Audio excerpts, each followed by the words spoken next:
Okay, good morning po sa lahat ng aking mga subscriber, sa lahat ng aking mga followers. May i-share ko lang po sa inyo ang hitsura ng ating yellow bus yap ngayong umagang ito. Ito po ang yellow bus YBL yap. Wala pa pong mga mekaniko kasi po maaga pa. Darating po ang mga mekaniko dito sa oras ng alas 7:30 or alas 8.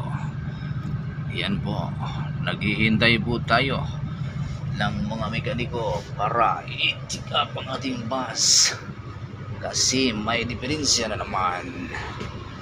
Dito tayo sa QC section.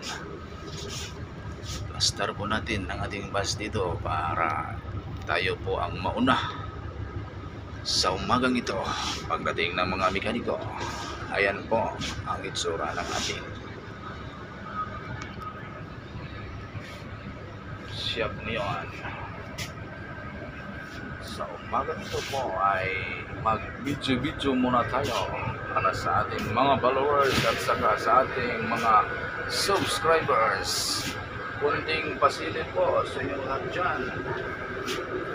Naghihintay po tayo ng mga mekaniko. Yan po ang aming konduktor na si Ginoong Silva James ng YBL. Yan po ang itsura ng ating QC.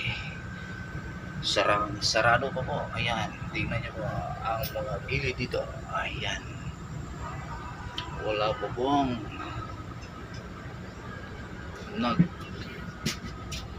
tawag nito. Tsaka pumunta po tayo sa baba. Kunting basilip lang po guys. Bumaba po tayo. Ito po guys ang ating job order na pinagawa ng aming supervisor.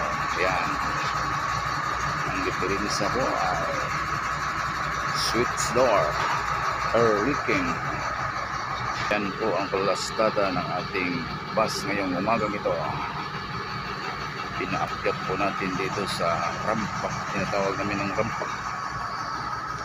Para check up sa ilalim guys kung ano pa ang sira. Yan.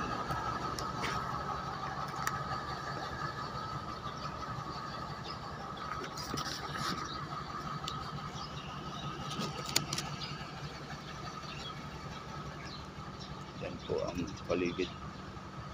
Maraming mga sira na mga air cleaner, mga sira na mga battery, o higit sa lahat guys, mga sira na mga bus na matagal na hindi tumakbo. Ito po nila guys sa likod ng ating shop. Ayan guys, matagal lang sira, tinatawag na junk na po ito, pero mapakinabangan pa po ito yung mga